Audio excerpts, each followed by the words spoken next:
Arahato Tama Tambo Dada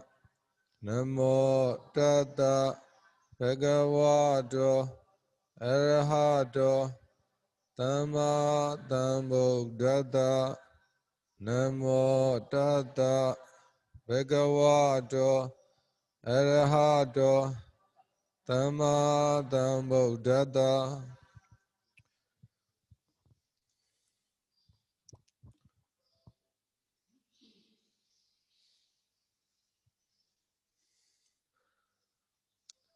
Paramazon Dima Michel Dada Miguano, Yuda Shata about Pia, the Viro, Nizin, Naji,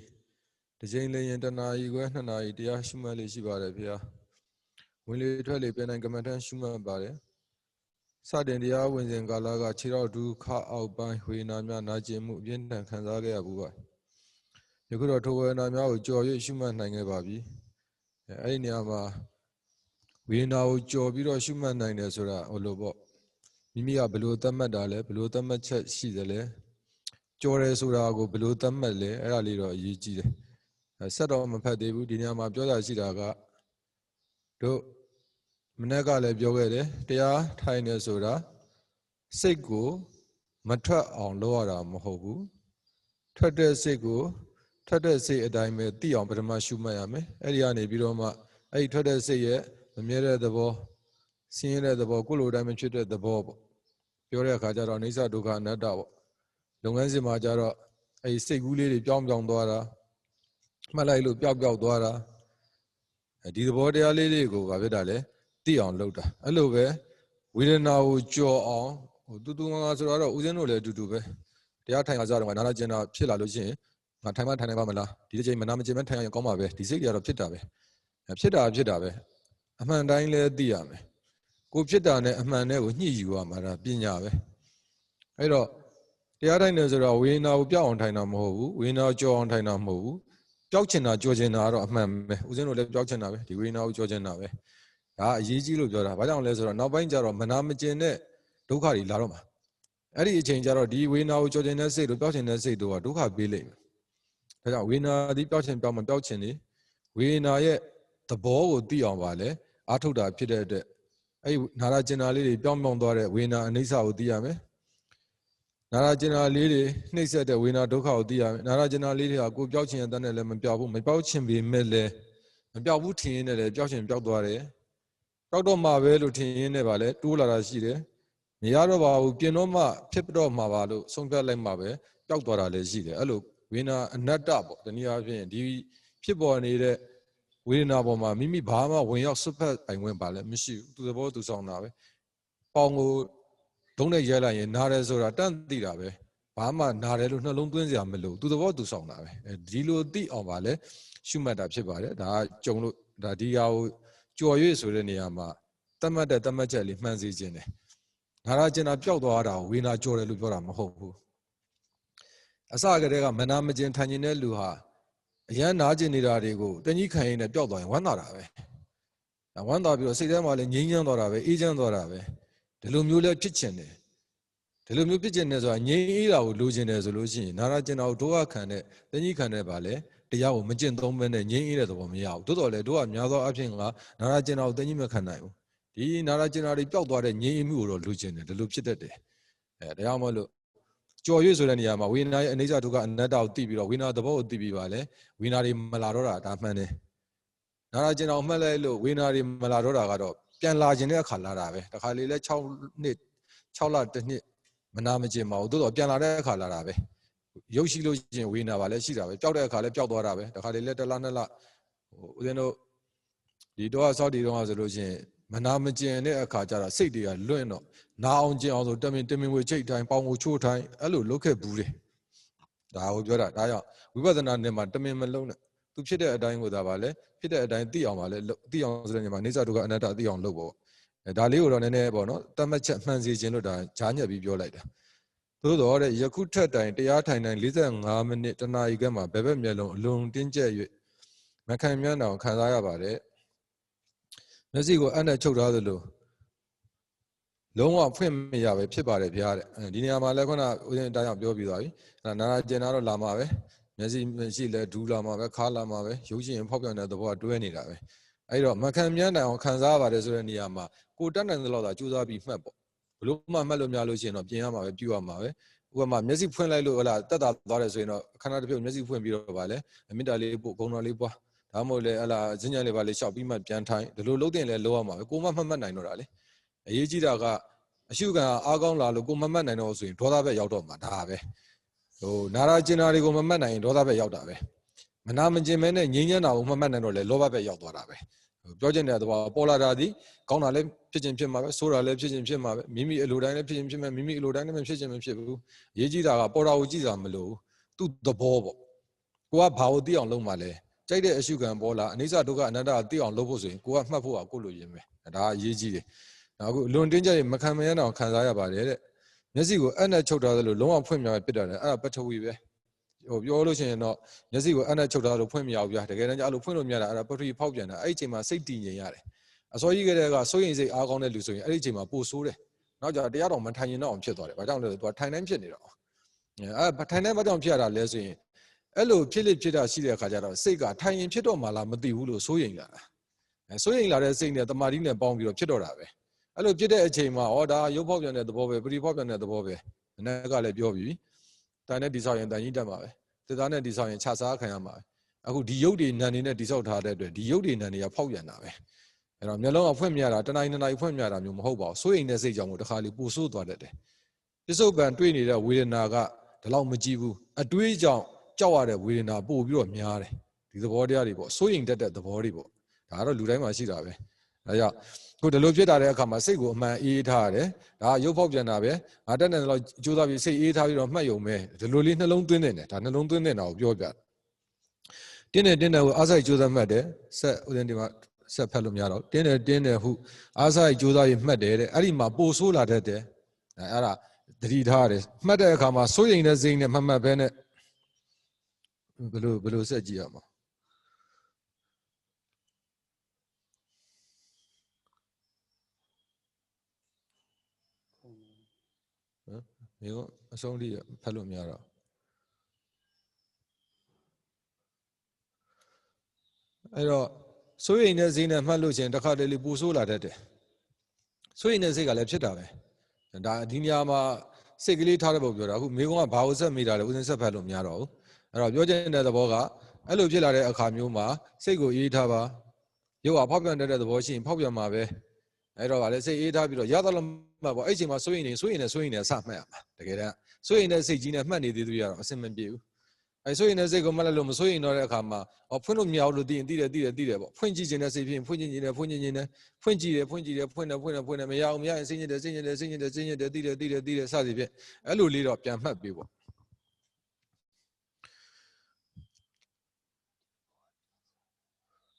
ခုနကတော့ဘယ်ရောက်သွားမှမသိတော့အခုဒီမှာကတော့ခုနကမိကုံးမေးတဲ့မိကုံးရှင်ရဲ့မိကုံးကိုအဆုံးထိဥစဉ်ဒီမှာဖတ်ခွင့်မရှိဘူးဖတ်ခွင့်မရှိတဲ့ဘာလို့မေးတာဆိုတာဥစဉ်မသိဘူးမသိတော့ခုနကပြောတာဒီအဲ့ဒါတွေအကုန်လုံးကဗာလဲရုပ်ပေါက်ပြန်တာဖြစ်တယ်ရုပ်ပေါက်ပြန်တဲ့အတွက်အဲ့ဒါတွေကိုခုနဥစဉ်ပြောသလိုပဲစိတ်အေးထားပြီးမှတ်ပါအဲ့လိုစိတ်အေးထားပြီးမှတ်လိုက်လို့ရှိရင်တော့တက်တာသွားတာများပါတယ်အဲ့လိုတက်တာသွားတဲ့အခါကျမှဗာဖြစ်တာလဲဖွင့်ကျင်တဲ့စိတ်တော့မျက်စိဖွင့်ကျင်တာနေစမှတ်ပေါ့ပြီးတော့ဖွင့်တယ်မြင်တယ်ပေါ့မျက်စိဖွင့်လိုက်လို့မြင်လိုက်လို့ရှိရင်တမာတိကျဲသွားတာပဲဒါကတမာတိကြောင့်လည်းဖြစ်တတ်တယ်လို့ရုပ်ရဲ့ဖောက်ပြန်မှုကြောင့်လည်းဖြစ်တတ်တယ်ဒါကိုပြောတာအဲ့တော့ဖြစ်တတ်တဲ့သဘောကဒီလိုရှိတယ်စိုးရင်ပိုဆိုးတယ်တအားစိတ်ကလှုပ်ရှားပြီးတော့တခါတည်းတင်းနေဆိုပြီးတော့အဲ့လိုမှအပိုဆိုးရောအမှစိတ်ကိုအေးထားပြီးတော့ဒါရုပ်ဖောက်ပြန်တာပဲနိစ္စတရားတွေပဲဒုက္ခတရားတွေပဲအနတ္တတရားတွေပဲဒါကြောင့်မရှုမမှတ်နိုင်တဲ့အချိန်မှာအဲ့လိုအစောကြီးတည်းနှလုံးသွင်းထားတဲ့အဲ့လိုနှလုံးသွင်းထားလို့ချင်းဒါတွေကတရားတိုင်းကြိုးအောင်မဲ့ဟာတွေပဲလေဘုဒ္ဓတော်လို့ကြိုးစားပြီးမှတ်မှာပဲဆိုစိတ်ကိုအေးထားပြီးတော့သိတဲ့အတိုင်းသာမျက်စိလေးလေးတယ်ပေါ့စိတ်ထဲမှာစိုးရင်ပေါ့အဲ့လိုလေးပါလေစိတ်အေးထားပြီးမှတ်လိုက်လို့ချင်းကျန်တာပေါ်မှတ်နိုင်သွားတာပါပဲအဲ့လိုလုပ်ပေါ့နော်အဲ့ဒီမိကုံးကဘာလို့ဆက်မိတာတော့ဥစဉ်မသိတဲ့အတွက်တကယ်လို့အဲ့ဒီယောဂီအခုနားထောင်နေရင်လည်းဆက်ပြီးတော့မေးလို့ရရင်မေးပေါ့လေအခုဒီမှာမိကုံးတစ်ခုကတော့ယူသေးတာလျှောက်တာအပါစီဖျားတဲ့တရားထိုင်နဲ့ဖောင်းတာပိန်တာစမှတ်ပြီးဆိုတာနဲ့နှစ်ဖူးညာဘက်ပိုင်းကလေးတွန့်နဲ့ဖြစ်ပြီးနှာခေါင်းမှာခဏနေလေးပိလာတာပဲဖောင်းတဲ့ပိန်နဲ့အဲ့ဒါရဲ့အလေးတာကိုတွဲမှတ်ရင်ခေါင်းလက်ကိုတစ်ခုကတွန်းလှုပ်တယ် လှုပ်တဲ့အချိန်ဆိုမျက်နာမှာ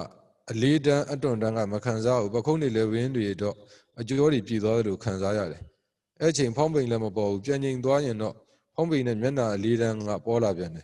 ်မျက်နာအလေးကတစ်ခါတလေရော့နေတာလှုပ်ဖြစ်နေတာသိနေတယ်တရားထိုင်တဲ့မျက်နာလေးတာခေါင်းကိုလည်းလှုပ်တာကတလက်စီဖြစ်ပြီးအဲ့ဒါတွေကိုပဲသိနေရတာနဲ့တရားအာမထုတ်ရတော့ဘူးဗျာအဲ့ဒါယောဂီကသူ့ရဲ့အမြင်ကိုဒါပြောတာပါလေအဲ့တော့ဦးဇင်းတို့ပြောကြရမယ်တရာ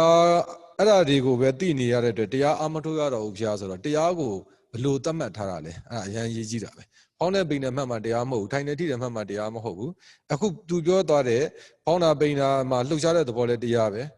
ဲမျက်ခုံးကလေးလာရင်လေးတာကိုမှတ်ရမှာပဲတန်းသွားရင်တန်းနဲ့တင်းတဲ့သဘောကိုမှတ်မှာအဲ့ဒါတရားတွေပဲအဲ့ဒါတွေကိုတရားတွေလို့မသိသေးသေးကတော့တရားမတက်ဘူးအဲကြောင့်ဒါတွေကိုတရားလို့မတတ်မှတ်တော့ဒါတွေကိုမှတ်လဲအခုဒီမှာလဲသူကဖြစ်တာပဲဒါဦးဇင်းကိုပြောထားတာမှတ်တာမပါဘူးတကယ်လို့ဒီယောဂီမှတ်ဖြစ်ခဲ့ရင်လဲဒါကိုသူကတရားလို့မထင်တဲ့အတွက်သူချာဆုစိုက်မှတ်မှာမဟုတ်တော့ဘူးဆုစိုက်မှတ်လို့ချင်းဒီသဘောတရားတွေကိုသိမှာမဟုတ်မသိရင်ဒီသဘောတရားတွေဒီထိုင်တိုင်းပေါ်နေမှာပဲထိုင်တိုင်းပေါ်နေတဲ့အခါမှာစိတ်ညစ်လာနေမယ်ဒါကြောင့်အဲ့လိုမဖြစ်အောင်လို့ခုတခါလေးပြောထားပါတယ်တရားထိုင်တယ်ဆိုတာအဲ့ဒီယုတ်သဘောနံသဘောတွေကိုပါလဲသိအောင်လုပ်နေတာဖြစ်တဲ့အတွက်ဒါဟာအရှုခံတွေထင်ရှားနေတာပဲတချို့ဆိုရင်အဲ့ဒီသဘောတွေမထင်ရှားလို့တော့မှစိတ်တွေကပြန့်လွင်ပြီးတော့တရားထိုင်ရတာပါလေတခါလေးပေါ်ရွှတ်ဖြစ်နေတတ်တယ်ဒီသဘောတရားတွေရှိတယ်ဒါကြောင့်အခုဒီမိတဲ့ယောဂီကိုတခါလေးဖြည့်ပေးလိုက်မယ်အဲ့ဒီလှုပ်တာတွေတွန်းတာတွေတန်းတာတရားတွေပါအဲ့ဒါတွေကိုကြိုးစားမှတ်ပါကိုကအဲ့ဒါတွေကိုမှတ်နေရတယ်ဖောင်းနေပိန်နေထိုင်နေထိတယ်မရတော့ဘူးလို့ယူလိုက်လို့ရှိရင်တော့အဲ့ဒါတွေကိုတရားမဟုတ်ဘူးလို့ယူရရောက်သွားမယ်အဲ့ဒါဆိုလို့ရှိရင်အဲ့ဒါတွေကိုမှတ်တဲ့အခါမှာလည်းအဲ့ဒါတွေရဲ့သဘောကိုသိစရာအကြောင်းပါလဲမရှိတော့ဘာလို့ဆုစိုက်ရော့နေပြီလေသိစရာမရှိလို့ရှိရင်အဲ့ဒီသဘောတရားတွေဒီထိုင်တိုင်းဖြစ်လိမ့်မယ်အဲ့ကြရင်ယောဂီစိတ်ညစ်လိမ့်မယ်ဒါကြောင့်အဲ့ဒါတွေကိုကြိုးစားပြီးတော့ပြောတာလည်းမှတ်ပါအဲ့ဒါတရားတွေပါအဲ့လိုအရင်ဖြည့်ပြီးပါတယ်တရားအမလို့တော့ပြရတဲ့ဆရာတော်ဘုရားကြီးဟောတဲ့မြင်နာကြားတာတွေဖြစ်ဖို့နေနေတာလားဒီနေရာမှာမြင်နာကြားတာတွေကကိုကတမင်လို့ရမှာမဟုတ်ဘူးလေမြင်တဲ့သဘောပေါ်လာရင်မြင်နာမှတ်ရုံပဲမြင်တဲ့သဘောကအမြဲတမ်းရှိတာမဟုတ်ဘူးကြားတဲ့သဘောကလည်းအတန်ရှိမှာပဲကြားတဲ့သဘောရှိမှာပဲကြားတဲ့သဘောကလည်းအမြဲတမ်းမဖြစ်နိုင်ဘူးလေအဲ့တော့ပြင်တိုင်းကမ္မဋ္ဌာန်းဖောင်းနေပိန်နေထိုင်နေထိတဲ့ပြီးတာဖြစ်တဲ့အတွက်ဒါတွေရှိနေတဲ့အချိန်မှာဒါတွေမှတ်ဒါတွေမရှိရင်မြင်နာကြားတာမှတ်မြင်နာကြားတာမရှိရင်ဖောင်းနေပိန်နေပြန်မှတ်မှာပဲအဲ့မြင်နာကြားတာတွေကိုပဲတရားလို့ယူလို့မရဘူးလေမြင်တာလည်းရုပ်ပဲကြားတာလည်းရုပ်ပဲသိတာကနှံပဲဖောင်းနေပိန်နေမှတ်တဲ့အခါမှာလည်းလှုပ်တာရုပ်ပဲသိတာကနှံပဲအတူတူပဲရုပ်နဲ့ပြောလိုက်လို့ရှိရင်မြင်နာကြားတာဖောင်းနေပိန်နေဆိုတာမရှိတော့ဘူးရုပ်နဲ့နာမည်ရှိတော့တာပဲဒီလိုယူပါနှုတ်မလို့ရှိရင်မြင်နာကြားတာကိုပဲတရားလို့ယူပြီးတော့ဒီကျန်တာတွေကိုတရားလို့မယူလို့ရှိရင်အခုဆရာတော်ဖျားကြီးဟောတဲ့မြင်နာကြားတာတွေဖြစ်ဖို့နေတာတဲ့အဲ့ဒါတွေကအများနဲ့မဖြစ်ဘူးလေ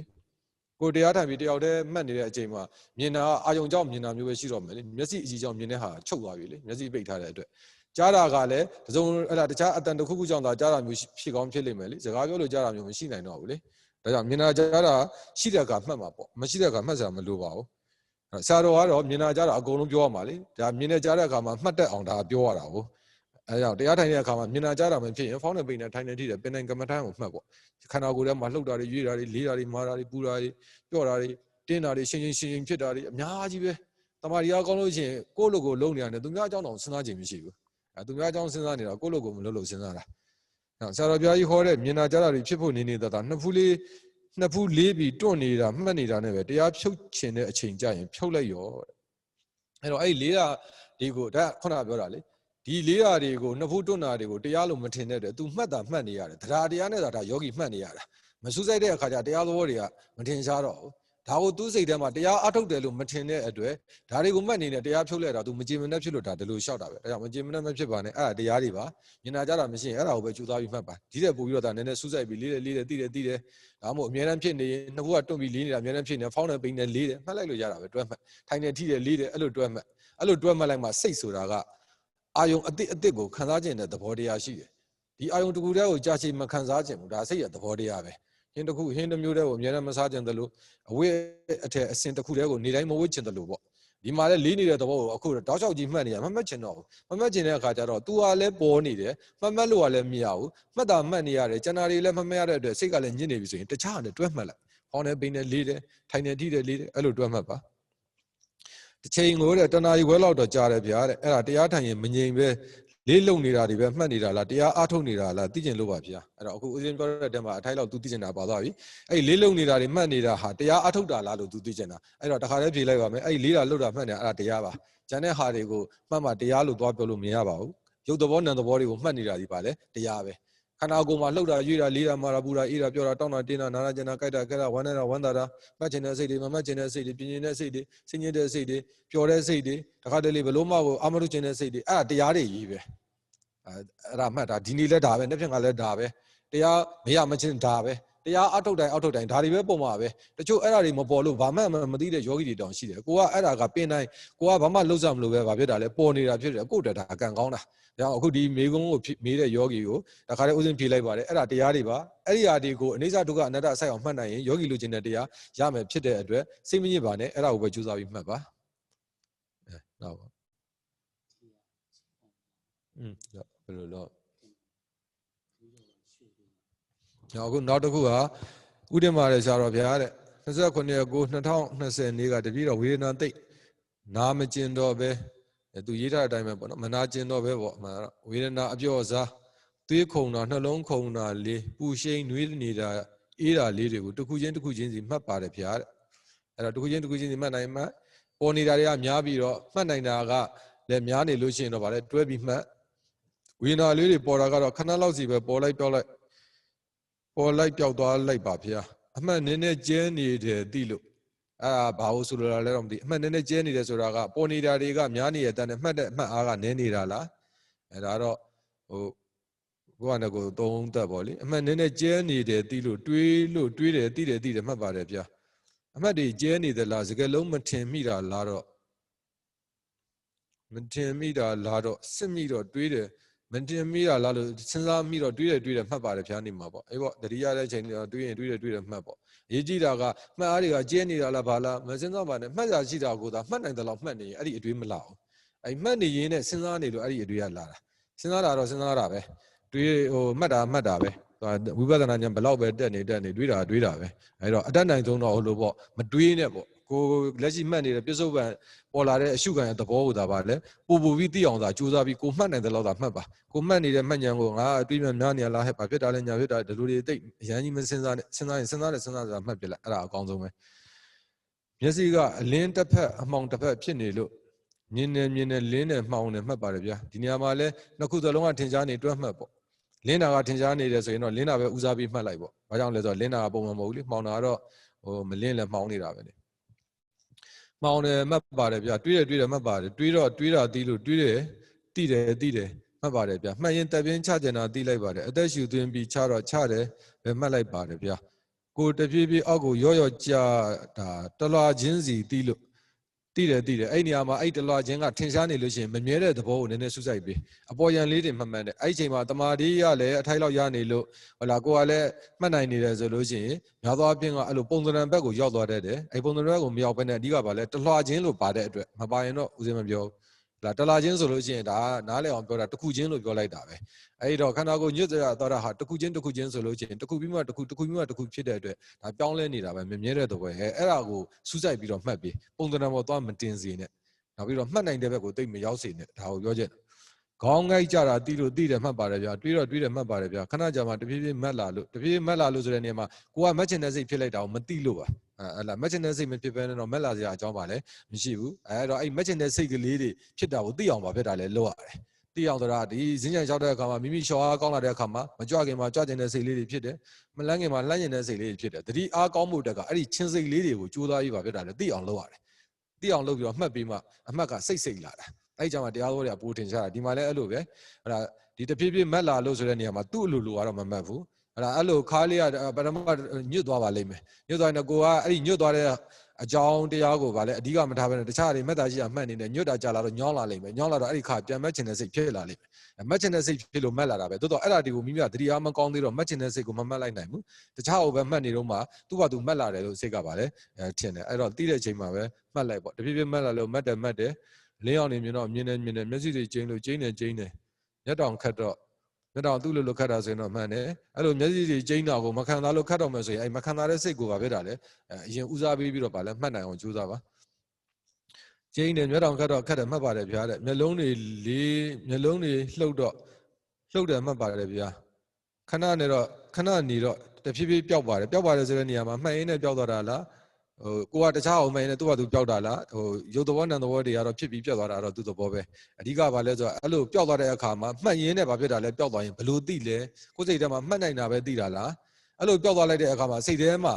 ပျောက်သွားပြီလို့ပဲသိတာလားဒါမှမဟုတ်လည်းမမြဲဘူးလို့သိသလားအဲ့ဒါလေးတွေအရေးကြီးတယ်အဓိကမှတ်တယ်ဆိုတာသိအောင်မှတ်တာဖြစ်တဲ့အတွက်အနိစ္စဒုက္ခအနတ္တကိုသိဖို့အတွက်ပါလဲမှတ်တာအဲ့ဒါတွေကိုမသိသေးဘူးဆိုရင်ကိုကအမြဲတမ်းဘာဖြစ်တာလဲစူးစိုက်ပြီးတော့အဲ့ဒီကိုရောက်အောင်သွားမှာအလင်းမြင်တာတွေကိုစိတ်ကစိုးရိမ်လို့စိုးရိမ်တယ်လည်းမှတ်ပါတယ်ဗျာတဲ့စိုးရိမ်ကြတော့မလိုပါဘူးဒီအလင်းအောင်ဆိုတာတော့တမာတိရှိရင်ဒီလိုပဲမြင်တတ်တဲ့သဘောရှိတာဘာကြောင့်လဲဆိုတော့တရားထိုင်တဲ့အခါမှာစိုးရိမ်နေတဲ့လူကလည်းတရားမရနိုင်ဘူးတာယာနေတဲ့လူကလည်းတရားမရနိုင်ဒါတွေကလောဘဒေါသတွေပဲအဲ့တော့တရားထိုင်တဲ့အခါမှာဒီသဘောတရားတွေကတွေ့ရမှာပဲဒီလမ်းလျှောက်ရင်ဒီမှတ်တိုင်တွေ့မှာပဲငါအလုတ်ကအလင်းပဲဖြစ်ဖြစ်ပူတာပဲဖြစ်ဖြစ်အေးတာပဲဖြစ်ဖြစ်ပေါ့တာပဲဖြစ်လေးတာပဲဖြစ်ဖြစ်ဘာပေါ်လာမှတ်ရမှာလားငါအလုတ်ပဲအဲ့ဒီစိတ်ဖြစ်ဖို့အရန်အရေးကြီးတယ်အဲ့ဒီစိတ်လေးနှလုံးသွင်းထားပေါ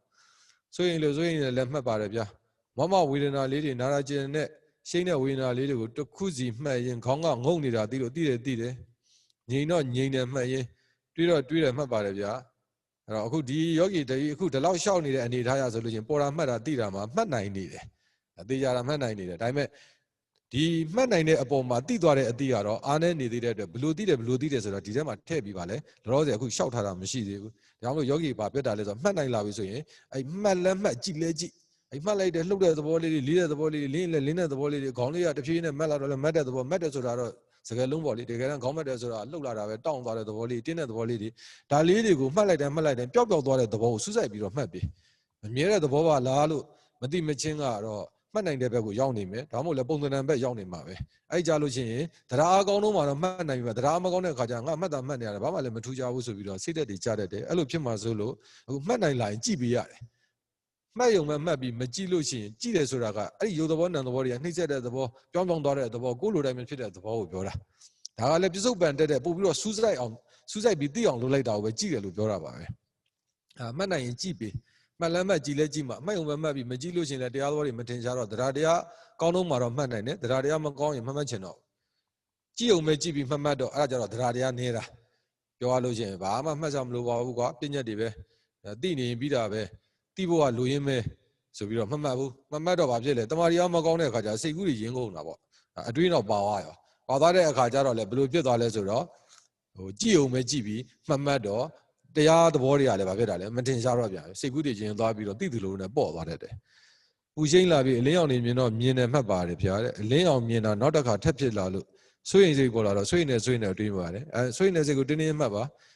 အလင်းအောင်မြင်တာဘာမှစိုးရင်တာမလို့ပေါ့အလင်းအောင်လေးမြင်တာတောင်စိုးရင်နေဆိုရင်ဒီတဲ့စိုးရင်စရာကြီးလာအောင်ပါတမာရီကကောင်းရင်ကောင်းတော့ဒီတဲ့ကြောက်စရာလည်းရှိတာပဲလန့်စရာလည်းရှိတာပဲတမာရီနေရာအမှန်တန်ကျဲတယ်ဒီအလင်းအောင်လေးမြင်တာတရားအထုတ်တဲ့ပုဂ္ဂိုလ်တွေကဘာမှစိုးရင်တာမလို့ဘူးဒါတခါလည်းပြောလိုက်တာအဲ့လင်းအောင်လေးမြင်တော့စိုးရင်နေတဲ့လူဟာဒီတဲ့တမာရီကကောင်းလာလို့ဒီတဲ့ဗာလဲကြောက်စရာလန့်စရာနဲ့တွေ့ရင်စိတ်ကဘလို့မှတည်ငြိမ်မှာမဟုတ်တော့လေတရားမရနိုင်တော့ဘူးဒါကြောင့်မလို့အလင်းအောင်မြင်တာဘာဖြစ်လဲမြင်တာရုပ်သဘောပဲသူတော်တို့တရားနာရင်းနဲ့လည်းအများနဲ့ဖြေနေတာပဲရုပ်တည်နေပါဗျာအိဋ္ဌဒုက္ခအနတ္တတွေပါဗျာဘယ်ကြောက်စရာလန့်စရာကြီးမြင်တာမှမဟုတ်တာအလင်းအောင်မြင်တာပဲဘာမှစိုးရိမ်မနေနဲ့အဲ့ဒါကြတော့တာမန်ထက်ပို့ပြီးတော့စိုးရိမ်တဲ့စိတ်များသွားပြီအဲ့တော့စိုးရိမ်တဲ့စိတ်ကိုတင်းတင်းရင်းသာမှတ်ပြထိုင်လို့ချင်းဖြစ်အောင်မလားလို့မတွေးနဲ့အဲ့လိုတွေးဖြစ်မှာပဲအဲကြောင့်မို့လို့အလင်းအောင်မြင်တာဘာမှစိုးရိမ်တာမလို့ဒါအရှုခံပဲအိဋ္ဌဒုက္ခအနတ္တတရားတွေပဲမှတ်တာပြလိုက်ပြီးတာပဲအလင်းအောင်ကမြင်လာပြန်လို့မြင်နေမှတ်ပါတယ်ဗျာတဲ့ပျောက်သွားတာတော့မသိလိုက်ပဲတွေးတယ်မှတ်ပါတယ်ဗျာဒါပြင်ပျောက်သွားတယ်ပေါ့မသိတာတော့မှတ်လို့မရဘူးပေါ့သိရင်မှတ်ပေါ့တရားဖြုတ်ပြီးတဲ့ဒီမြေရိုးကြိုက်နေပါတယ်ဗျာဒါကတော့အရင်တော့တရားဟောင်းရှိရင်လည်းဖြစ်တတ်တယ်အဲ့လိုတရားဟောင်းရှိလို့မဟုတ်ဘူးဖေဟာတရားထိုင်ထဲမှာဖြစ်တယ်ဆိုရင်တော့အဲ့ဒါအတိတ်တုန်းကအကုသိုလ်ကံတစ်ခုရှိလိမ့်မယ်ကိုသူများမြေရိုးကြိုက်အောင်လုပ်တာတော့ကိုပြန်ကြိုက်ပေါ့ဒါပဲရှိတာပဲကံကတော့ညာမှာမဟုတ်ဦးဇင်းတို့လည်းအတူတူပဲသူများနေရင်ပြင်းရိုက်တာတော့အခုခေါင်းတွေကြိုက်နေတာပဲအဲ့တော့ဘာပြောချင်တာလဲဆိုတော့ဒါကတော့ဖြစ်မှာပဲတရားထိုင်လို့ဖြစ်တဲ့ယောဂကတရားထိုင်လို့ဖြစ်တဲ့ဝေဒနာကိုနိဗ္ဗာန်ရောက်အောင်ပို့တာပဲမှတ်နိုင်ရင်ရမယ်စိတ်လက်ကြကြီးမှတ်လို့ရှင်တော့အဲ့ဒါစိတ်ညစ်ရမှာပဲအဲ့တော့ကြိုးစားပြီးတော့ဒါမှတ်ပါကိုက်နေပါတယ်ဗျာမှတ်တာကိုမတိပဲများမှတ်တာကိုမတိပဲများကြည့်မိတတ်ပါသလားဗျာအဲ့ဒါတော့ဗာပြောတာလည်းမသိမှတ်တာကိုမတိပဲနဲ့ကြည့်မှတ်ဖဲနဲ့ကြည့်မိတာကိုပြောတာတော့မပြောတတ်ဘူးအဲ့ဒါတော့ဦးဇင်းလည်းနားမလဲခဏတော့ဟာတဲ့မတိပဲများကြည့်မိတတ်ပါသလားဖေဟာခဏတော့ထင်တာပါဖေဟာပြီးတော့တရားဖြုံးမှမောလို့ခဏလဲတာအသက်ရှူတော့ပြန်ထုတ်တဲ့အခါနှလုံးခုန်တန်၃ချက်ကထုတ်နဲ့ရှင်းသွားတာဒီလို့ ဘောလုံးလေးသုံးလုံးပေါ်လိမ့်သွားသလိုသဘောလေးတွေမှတ်နေမိပါတယ်ဗျာသဘောဆိုတာကလှုပ်ရှားတဲ့တက်တက်ပဲအခုဟလာဘောလုံးလေးသုံးလုံးလိမ့်သွားသလိုဆိုလို့ရှိရင်ဆိုလိုချင်တာကဦးစင်းကိုပြန်လျှောက်တဲ့အချိန်မှာဒါအဲ့ဒီထုတ်နေဖြစ်သွားတာဘောလုံးလေးသုံးလုံးလိမ့်သွားသလိုခံစားရတဲ့အပေါ်ကိုနားလည်အောင်လျှောက်တာဆိုရင်တော့မှန်တယ်တကယ်ကိုအဲ့လိုထုတ်နေဆင်းသွားတဲ့အချိန်မှာဘောလုံးလေးတွေလိမ့်သလိုကိုမြင်နေရတယ်ဆိုရင်ပုံစံပေါ်တင်းနေပြီမြင်နေပြောင်းမှလိုက်ထုတ်ကိုလွှတ်လိုက်တော့အဲ့လိုမှမဟုတ်လို့ရှိရင်အဲ့ဒီနမိတ်နောက်ကဘာဖြစ်တာလဲအဲ့ဒီအတွေးနောက်ကနမိတ်တွေဝင်လာတတ်တယ်ဒီသဘောတရားကိုပြောတာအခုဒီအလင်းအောင်လေးမြင်တာတောင်ကြောက်တယ်လို့ရှိရင်အဲ့လိုနမိတ်တွေဝင်လာရင်ပို့ပြီးတော့ဘာဖြစ်တာလဲတုံလုံးဆရာတွေဖြစ်တာမျိုးတို့ဘာတို့တွေးလို့ရှိရင်ဒုက္ခရောက်မှာဆိုလို့ဦးဇင်းတို့ကသတိပေးတာအဓိကဘာလဲဆိုတော့အဲ့ဘောလုံးတကယ်ရှုမှတ်နေတဲ့အချိန်မှာဘောလုံးသုံးလုံးလို့မြင်တာလားအဲ့ဆိုရင်မြင်နေပြောင်းမှတ်လိုက်အများတန်းဦးဇင်းတို့ပြောတယ်အရှုခံတစ်ခုကြည့်လိုက်တဲ့အခါမှာမြင်တာထင်ကြရင်မြင်တယ်ခံစားမှုထင်ကြရင်ခံစားမှုကိုမှတ်လို့ပြောတာတခါတလေကျရင်ဖောင်းနေပင်နေမှတ်တာညင်းနဲ့ဖြစ်အဲ့ညင်းကိုပြောင်းမှတ်လိုက်ပဲတည်တယ်တခါကျမဟုတ်ဘူးအဲ့ဖောင်းနေပင်နေမှတ်တော့ကရေလိုင်းကြီးတွေလို့နှိမ့်လိုက်မြင်လာတာအဲ့ကြတော့မြင်နေအဲ့လိုမှတ်ရတယ်အဲ့အရေးကြီးတယ်ဘောလုံးသုံးလုံးပေါ်လိမ့်သွားသလိုသဘောလေးတွေမှတ်နေမိပါတယ်ဗျာဆိုဒီမှာသဘောဆိုတာယူတာကိုယူဆမှားသွားမှာဆိုလို့ရှင်းပြတာမောနေတာကတရားထိုင်တာမှာအတိမပါနားမလည်ဘူးအဲ့ဒါမောနေတာကတဲ့တရားထိုင်တာမှာအတိမပါအားဆိုင်မိတတ်ပါသလားဗျာဆိုတာဦးဇင်းတိတ်နားမလည်ဘူးအဲ့ဒါပြန်သာမေးပြီတော့မောဝေဒနာလေးတွေပေါ်မောဝေဒနာလေးတွေပေါ်မွားတယ်ပေါ်ရမှတ်ရင်နောက်တစ်ခုပေါ်လာတာလေးတွေလိုက်မှတ်ရင်ငြိမ်သွားလိုက်ပေါ်လာလိုက်နဲ့တွေးပြီးတော့တွေးတယ်တိတယ်မှတ်ပါတယ်ဗျာအေးမှတ်ပေါ့ဒီပြီးတော့အခုမှတမာတိတွေတက်နေတယ်ထင်လို့တွေးတယ်တိတယ်မှတ်ပါတယ်ဗျာဘာမှတမာတိကိုသွားဆန်းစစ်မနေနဲ့ကိုမှတ်အဲ့ဒါဆိုရင်တက္ကတိမပြုတ်ဘူးမှတ်နိုင်တဲ့ဘက်ကိုလိုက်တယ်လို့ဖြစ်နေတတ်တယ်ကိုကစူးစိုက်ရမှာအရှုခံရဲ့သဘောကိုစူးစိုက်ရမှာဘာမှအရှုဉဏ်ကိုသွားပြီးတော့ဒါငါ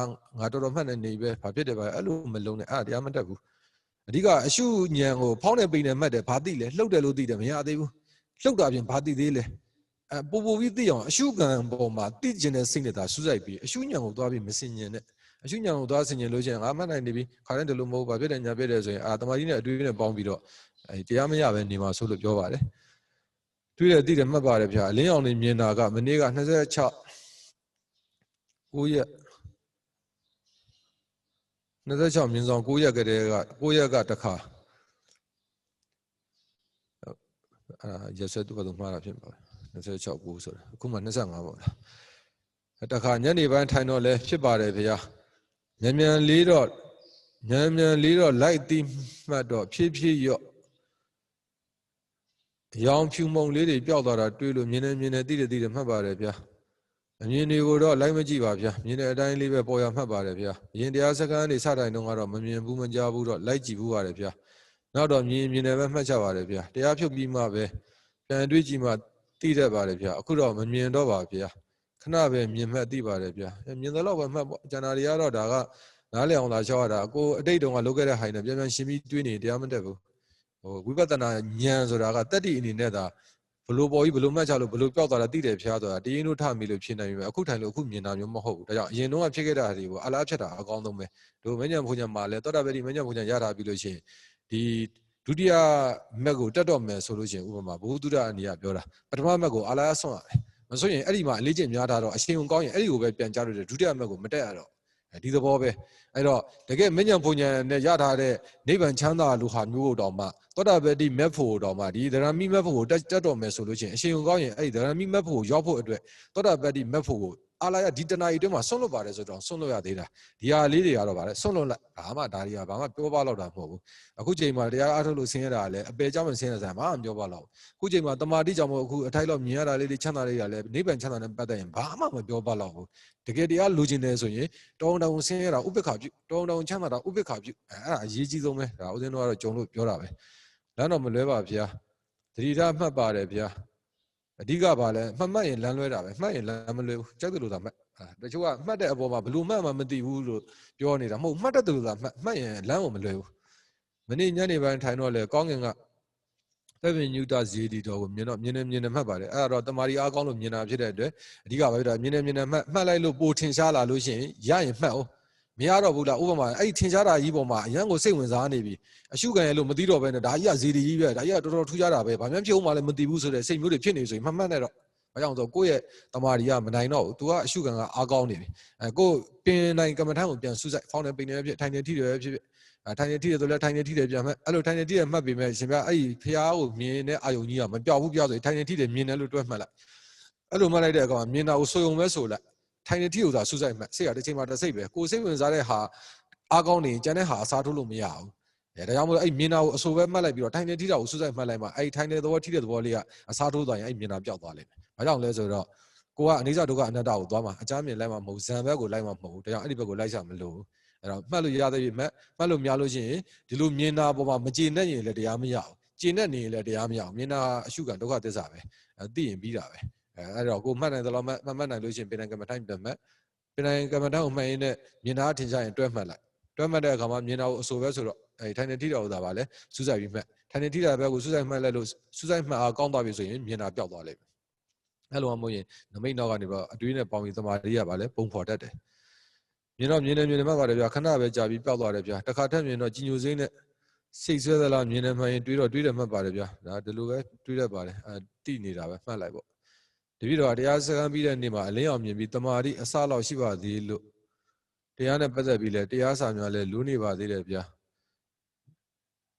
တရားမသိနိုင်တာမို့တပည့်တော်ကိုတရားမှတ်ထိုင်ဖို့တုန်သင်ဆုံးမပေးပါဗျာရွှေသေးတာတင်လျှောက်ပါတယ်ဗျာဘာမှတော့အရင်ဆုံးမတာမလို့ပါဘူးအခုဒါမှတ်နိုင်နေတာပဲအရေးကြီးတာကအဲ့တမာတိကြောင့်အဲ့လိုမြင်လာပြီဆိုလို့ရှိရင်အဲ့ပုံသဏ္ဍာန်တွေနောက်ကိုမလိုက်နဲ့အဲ့ဘာမြင်လာတက်ပညုတာဘုရားမြင်ကြောက်စရာပဲမြင်ကြီးညိုစရာပဲမြင်အရှုခံမှာအကောင်းဆုံးမရှိဘူးကောင်းတယ်လို့သိသေးရင်အဲ့ဒါသဘောမရောက်သေးဘူးဆိုးတယ်လို့သိသေးရင်သဘောမရောက်သေးဘူးမမြဲဘူးလို့သိမှနှိမ့်ဆက်တယ်လို့သိမှကိုယ့်လိုတိုင်းမဖြစ်ဘူးလို့သိမှသဘောစီကိုရောက်တာဒါကြောင့်မလို့ကြိုက်တဲ့အရှုခံပေါ်အရေးကြီးတာကကိုမှတ်လိုက်တဲ့အခါမှာအနိစ္စဒုက္ခအနတ္တတစ်ခုခုကိုပါလဲဆက်ရမဆက်ရသေးရင်ဒါမှန်သေးဘူးဟလာပယ်တော့မပယ်ဘူးအဲ့တော့ဒါပဲဥစဉ်ပြောချင်တာဒါမှတမာတိကြောင့်မြင်ရတွေ့ရတဲ့လူတွေကမှတ်နိုင်ဖို့အရေးကြီးတယ်တခါလေကြားလို့ချင်းဟိုဒီဥစဉ်တို့ကိုရှောက်တဲ့အချိန်မှာတော့တပြီးတော့မသားရပါဘူးဖြာပါပြပါတယ်ဆိုရင်တကယ်ရှုမှတ်တဲ့အချိန်ကျကိုကตายရရင်ตายရနေတတ်တယ်အဲ့ဒါဆိုရင်တော့ဗာပြတာလဲလမ်းလွဲသွားနိုင်တယ်အဓိကဗာပြတာလဲဆိုဘာမှဒါတွေကตายကြမလို့အများတန်းလည်းဖြစ်နေတဲ့ကိစ္စတွေမဟုတ်ဘူးနောက်ပြီးတော့နိဗ္ဗာန်ချမ်းသာတဲ့ရှင်လိုက်လို့ချင်းဒါတွေကဘာမှမပြောပါတော့သေးဘူးဒါတွေအကုန်လုံးငါမှတ်နိုင်မှတရားကြမယ်ဆိုတဲ့စိတ်တစ်ခုတည်းနဲ့သာမှတ်ပေါ့ဒါပဲပြောချင်တာပါပဲဆရာတော်ကြီးနဲ့ဆရာတော်ဘုရားအနာရောဂါကင်းကျမ်းမှချမ်းသာခဏတောင်လောသာဆောင်နိုင်ပါသေးဗျာကဲတင်လိုက်ဦးပါတယ်ဘာမေးတာလဲမသိ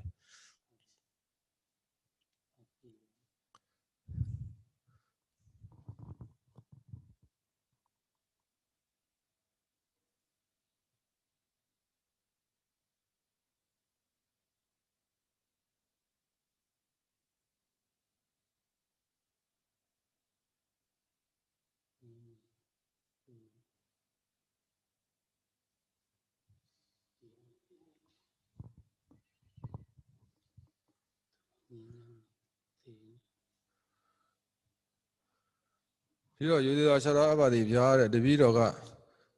FB နဲ့ Zoom online တို့မှာတစဉ်ဆရာတော်ရဲ့တရားတွေကိုနာကြားမှတ်သားရင်မိမိအိမ်မှာပုံမှန်တစ်နေ့နှစ်ကြိမ်အားထုတ်လာတာတစ်လကျော်ပါပြီဗျာဝမ်းသာပါတယ်တပည့်တော်တရားစမှတ်ခြင်းနဲ့ဝင်လေထွက်လေမှတ်ပြီး9မိနစ်လောက်ကြာတဲ့အခါထိုင်နေထိတဲ့နဲ့အတူပေါ်ရဝေဒနာတစ်ခုကိုတွက်မှတ်ပါတယ်ဗျာထို့သောမှတ်နေရင်ဘယ်ခြေတော်ကဝေဒနာကအလွန်ထင်ရှားစပြုလာလို့နာကျင်မှုဝေဒနာအမျိုးမျိုးကိုစူးစိုက်ရှုမှတ်ပါတယ်မတူညီတဲ့ခံစားမှုဝေဒနာတွေတစ်ခုပြီးတစ်ခုပြောင်းလဲသွားတာသိတာထင်ရှားပါတယ်ဗျာမမြဲတာကိုနှလုံးသွင်းပြီပေါ့နာကျင်မှုပုံစံအမျိုးမျိုးပြောင်းသွားတိုင်းလည်းသိတယ်ဆိုပြီးထက်မှတ်ပါတယ်ဗျာယခုနောက်ပိုင်းနာကျင်မှုခံစားမှုဝေဒနာတစ်ခုကိုမှတ်လိုက်တိုင်းအဲ့ဒီဝေဒနာနဲ့အတူတရိပ်ရိပ်တလှုပ်လှုပ်နဲ့စိတ်ထဲကနေခံစားမှုတစ်ခုလိုက်ပြီးသိနေပါတယ်တမာရီကောင်းလာလို့ပါအဲ့တိုင်းပဲမှတ်ပါအခါမျိုးမှာနာနေတာကိုနားတယ်တရိပ်ရိပ်တလှုပ်လှုပ်နဲ့စိတ်ခံစားမှုလေးကိုသိတယ်လို့တွက်မှတ်ပါတယ်ဗျာရပါတယ်အဲ့ဒါယုံနဲ့နံတွက်မှတ်တော့ဝေဒနာပြင်းထန်ရင်တရိပ်ရိပ်တလှုပ်လှုပ်လေးထင်ရှားလာပြီးဝေဒနာရော့သွားရင်သူလည်းပြန်ပြီးရော့နေပါတယ်ဟုတ်ပါတယ်ခေါင်းကမမလေးဖြစ်လို့မှတ်ရင်လဲခေါင်းနှမ်းမှာပဲရှိနေပြန်ပါတယ်ရပါတယ်ဦးဇင်းကိုလျှောက်တဲ့အချိန်မှာတော့ခေါင်းပေါ့အဲ့ဒီအချိန်မှာတော့ခေါင်းဆိုတဲ့ပုံသဏ္ဍာန်ဘက်ကိုသိမရောက်စေနဲ့ပေါ့ဘာကြောင့်လဲဆိုတော့အဲ့လိုအချိန်မှာတမာတိနဲ့ပုံသဏ္ဍာန်နဲ့ပေါင်းလိုက်တဲ့အခါမှာကိုခုနပြောလို့ပေါ့အမျိုးမျိုးပေါ့နော်မြင်ရတာတွေပါဖြစ်တတ်တယ်အယိုးတွေမြင်ရတာမျိုးတို့ပေါ့ထူးထူးဆန်းဆန်းမှာပဲဒါတွေကတော့တမာတိနေရတော့ဟိုလိုပြောလို့ကျေပြန့်တယ်ကုံပါလည်းမဟုတ်ဘူးအဲ့လိုမျိုးနမိတ်တွေဘက်ကိုရောက်သွားပြီးတော့ခဏခဏမြင်နေတရားထိုင်တာအနှောက်အယှက်ဖြစ်မှာဆိုလို့အဲကြောင့်ပုံသဏ္ဍာန်ဘက်ကိုသိမရောက်စေနဲ့ဒါကိုပြောချင်တာခေါင်းကဟိုဦးဇင်းကိုလျှောက်တဲ့ချိန်မှာတော့ခေါင်းဆိုတဲ့စကားလုံးထည့်လျှောက်မှရတာ တကယ်တမ်းရှုမှတ်တဲ့အချိန်မှာတော့ခေါင်းဆိုတဲ့အတိကိုအတက်နိုင်ဆုံးမသွားနဲ့အဲဒီဖြစ်နေတဲ့ဝေဒနာသဘောသာဆုစိုက်ပြီခေါင်းကမမလေးဖြစ်လို့မှတ်ရင်လည်းခေါင်းထဲမှာပဲရှိနေပြန်ပါတယ်ဒီကိုယ်လုံးဝေဒနာနေရာပြောင်းတဲ့တရိပ်ရိပ်တလို့လို့ခံစားမှုလေးကကပ်ပါနေပါတယ်ဗျာအဲ့တရိပ်ရိပ်တလို့လို့ခံစားမှုကိုသူ့ကြည့်ပဲမှတ်လို့မရပါတစ်ချက်နှစ်ချက်လောက်သာမှတ်ရပြီးချက်ချင်းပြန်ပြောက်သွားပါတယ်ဗျာသူ့ကြည့်ပဲမှတ်လို့မရရင်မှတ်လို့ရတာမှတ်ပါသူပေါ်လာမှပဲမှတ်ပါဟိုဒါနည်းနည်းလေးအချိန်ကောင်းလာခါစားမှာဒီတဲ့အချိန်ကောင်းတာရင်ပို့ပြီးတော့ပါလေထင်ထင်ရှားရှားပြက်ပြက်တတာတိတိကျကျဖြစ်လာပါလေခြေတော်တစ်ချောင်းလုံးနာကျင်နာတွေပျောက်ဆုံးသွားတော့အဲ့ဒီတရိပ်လေးကစက္ကန့်ပိုင်းလောက်ကြာအောင်ရှိတာသိနေလို့သူ့ကြည့်ပဲသိတယ်လို့မှတ်လိုက်တဲ့ကောင်ခဏနေပျောက်သွားပါတယ်ဗျာကောင်းပါတယ်အဲ့မမြဲတဲ့သဘောတွေပဲနာကျင်မှုဝေဒနာတွေပြောင်းတာသိတော့မမြဲတာကိုနှလုံးသွင်းမိပါတယ်ဗျာဒီနေရာမှာပြောချင်တာကနားရဲမှတ်ရင်းနဲ့လည်းမမြဲတာကိုတန်းသိပါတယ်တော်တော်များများကမမြဲဘူးဆိုရင်အနိစ္စလို့ဆိုမှအနိစ္စလို့နှလုံးသွင်းမှမမြဲတာကိုသိတယ်ဒီလိုယူနေမှာဆိုလို့တခါတလေကြာရင်လှုပ်တယ်လို့မှတ်နေတယ်အဲ့လှုပ်တာလေးထထနဲ့ပြောင်းသွားရင်မမြဲတာတန်းရင်နဲ့ရောက်သွားတာပဲမှတ်နေတာလှုပ်တယ်လို့မှတ်တာသိတာမမြဲတာကိုသိသွားတယ်ဒါကြောင့်မို့လို့မှတ်တာနဲ့သိတာနဲ့ကပါလေခုနကပြောလို့ဘာမှရောစရာအကြောင်းမရှိဘူးတချို့ကနားရဲမှတ်ရင်ပိုးနာတယ်ဆိုတာတမာရီကမကောင်းသေးလို့ရှင်းပြောလို့ချင်းအရှုခံရဲ့သဘောကြီးကိုမဆုစိုက်နိုင်သေးလို့အရှုခံရဲ့အနိစ္စတရားကိုမထင်ရှားသေးလို့နာတာထင်ရှားတာဒါကြောင့်မှတ်တဲ့အခါမှာပိုးနာတယ်ထင်တဲ့အတွက်မှတ်တာကိုတချို့ကပါလေမကြိုက်တာမဟုတ်ဘူးအဲ့ဒါတမာရီကတိတ်မကောင်းလို့တမာရီကတကယ်ကောင်းလာတော့မှတ်တာနာတယ်မှတ်တာသိသွားတာမမြင်တာသိသွားတယ်မှတ်တာကနာတယ်မှတ်တယ်သိတာကနှိမ့်ဆက်တာကိုသိသွားတယ်မှတ်တာကနာတယ်မှတ်တယ်သိတာကကိုယ်လိုတိုင်းမဖြစ်ပါလားလို့သိတာဒါတကယ်မှတ်တဲ့လူတကယ်သိတာပဲဒါကြောင့်မလို့ဦးဇင်းတို့ကဒီစကလုံးတိုင်းတို့ကလိုက်လုံနေတာမဟုတ်ဘူးစကလုံးကကိုသိကျင်တဲ့အရှုခံကိုဗာပြတာလေဟိုညွှန်ကြားပြလိုက်တဲ့သဘောလောက်ပဲဒီတမာရီကကောင်းရင်ကောင်းတော့ကိုသိသွားတာပဲသူတော်ကောင်းတို့မြင်မှုတော့တစ်ခါလေကြာရင်ဟလာအမေကခေါ်လို့ဗျာဆိုတာထူတာအဗျာပဲသိတာတခြားသိနေတာပဲဒါသူတော်ကောင်းတို့လက်တွေ့ပဲဒါကြောင့်မလို့အခုဒီမှာလည်းအဲ့လိုမျိုးပေါ့နာကျင်မှုဝေဒနာတွေပြောင်းတာသိတော့မမြင်တာကိုနှလုံးသွင်းမိပါတယ်အဲ့လိုတမင်တော့နှလုံးမသွင်းနဲ့ပေါ့ဒီလိုပဲသွင်းတတ်တဲ့သဘောလည်းရှိပါတယ်ဒီလိုပြောင်းသွားလိုက်တဲ့ကောင်ဩအနိစ္စတရားတွေပဲဆရာတော်ကြီးပြောတာမှန်လိုက်တာဟုတ်တာပဲဒီလိုတွေဖြစ်တတ်ပါတယ်ဒါပေမဲ့အဲ့ဒါကဘယ်လိုပေါ့အရင်ဦးစားမပေးနဲ့ဦးဇင်းတို့ကတော့ဘာကြောင့်လဲဆိုတော့နောက်ပိုင်းသိလာပါလိမ့်မယ်လောလောဆယ်ကိုကပြတာလေကိုမှတ်နေတဲ့အရှုခံကိုသာဆုစိုက်ယူတာမှတ်ခုနကဦးဇင်းပြောလို့လှုပ်တယ်လို့မှတ်ရင်းနဲ့လည်းမမြဲတာကိုသိတယ်ရင်ထဲကိုမမြဲတာတန်းကိုရောက်သွားတာအဲ့ဒါအရေးကြီးနာကျင်မှုဝေဒနာတွေပြောင်းတာသိတော့မမြဲတာကိုနှလုံးသွင်းမိပါတယ်အဲ့ဒီရေး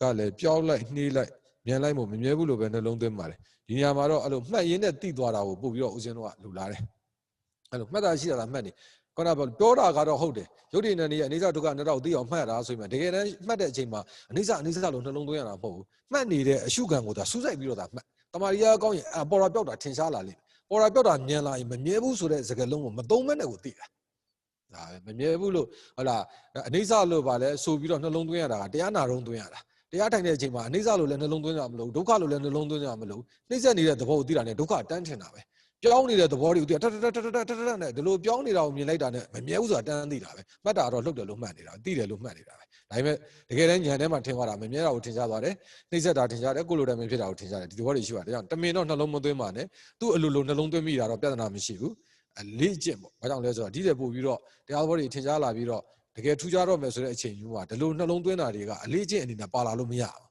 ဒီအရှုခံတက်ကိုသာတိလိုတဲ့အစိတ်နဲ့ဗာပြတာလေဇက်တိုက်မှတ်သွားတဲ့မှတ်အားကောင်းဖို့တအားအရေးကြီးတယ်ဒါမှအခွင့်အရေးရရင်တစ်ချိန်ဆိုတစ်ချိန်မညံ့ဖွညာရမှာအဲ့လိုမှမဟုတ်ရင်ခဏခဏပြုတ်ကြနေလို့ရှင်စိတ်ရက်ကြသွားတာတွေဗာရှိတတ်တယ်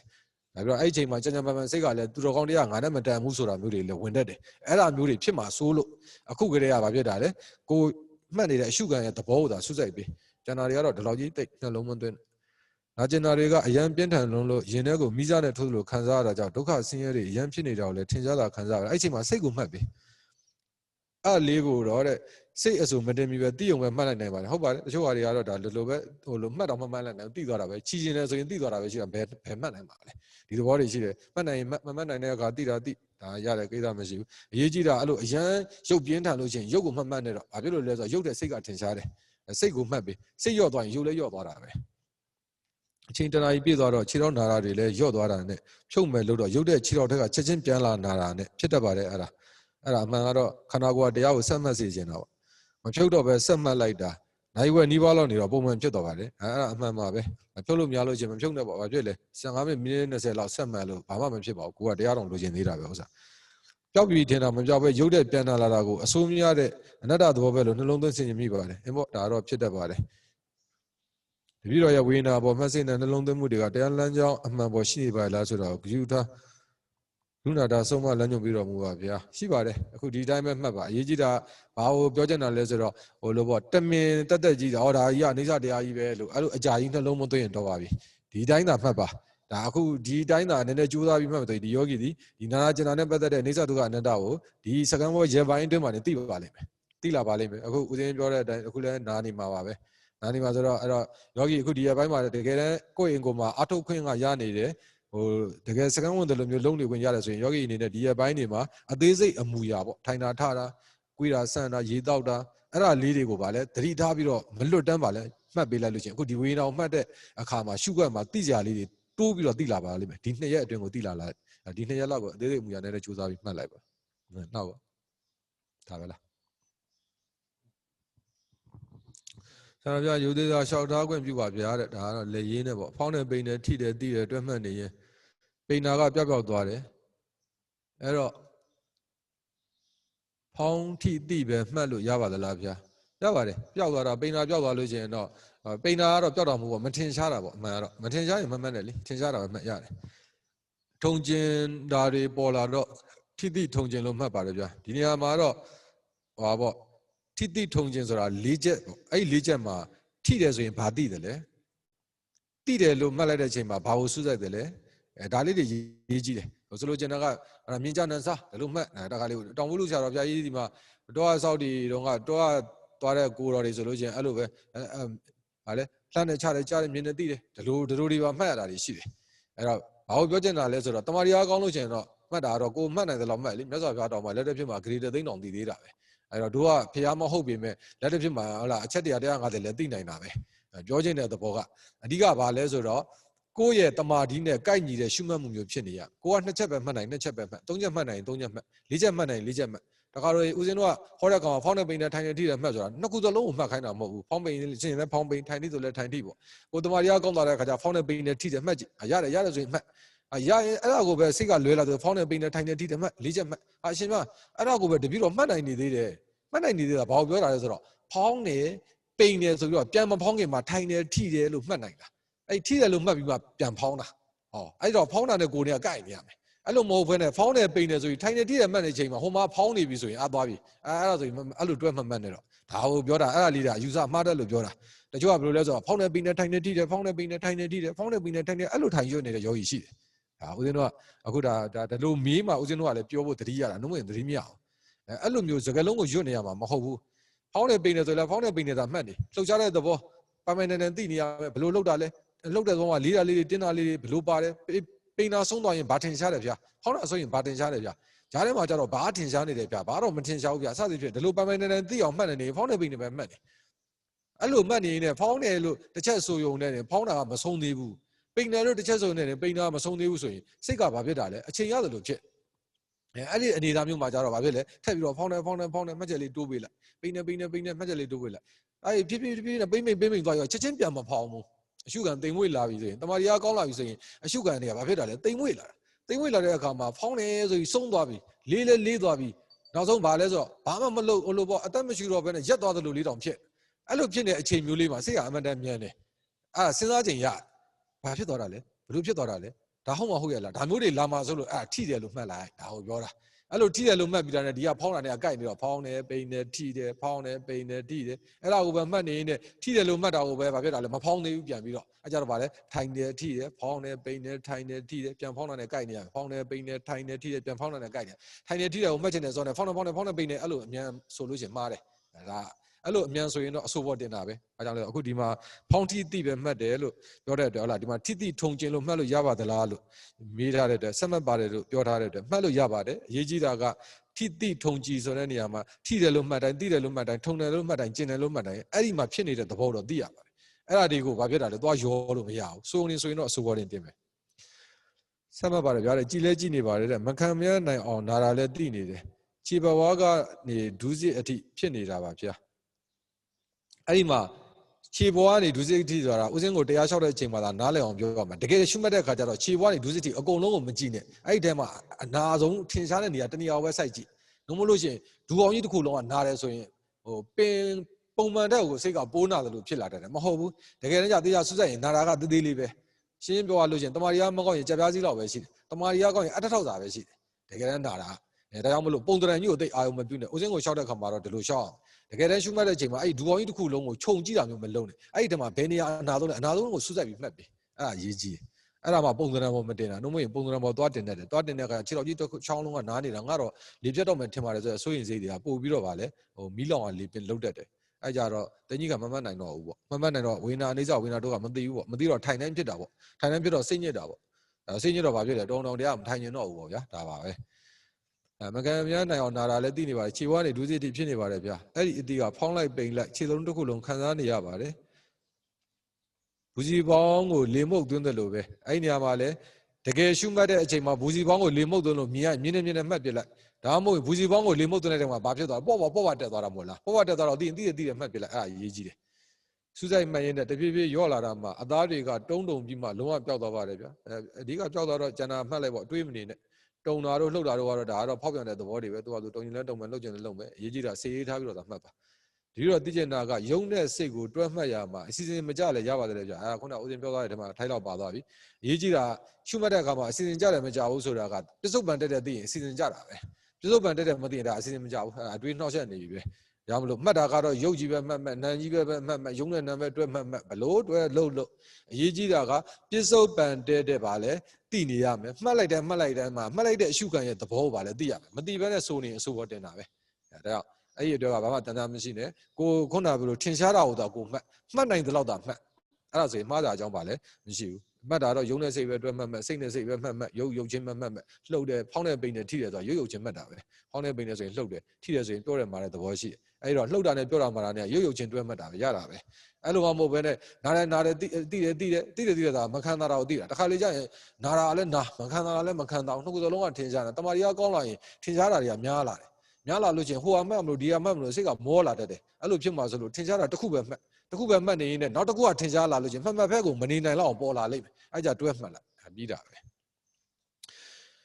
ဲသားတွေတုံရတပည့်တော်သိနေတာကလည်းယုံတဲ့စိတ်ကိုတွဲမှတ်ရမှာအစီအစဉ်မကြလဲရပါတယ်ဗျာဆိုတော့အခုဒါဦးသိန်းဖြည့်တဲ့ထဲမှာပါသွားပါပြီဆိုလိုတာကထိတယ်သိတယ်ထုံနေခြင်းတယ်မခံတာဘူးတိခံတယ်ပိုနာတယ်ပြောင်းကျင်တယ်သဘောမျိုးပြောတာအဲ့လောက်ကြီးတော့အများကြီး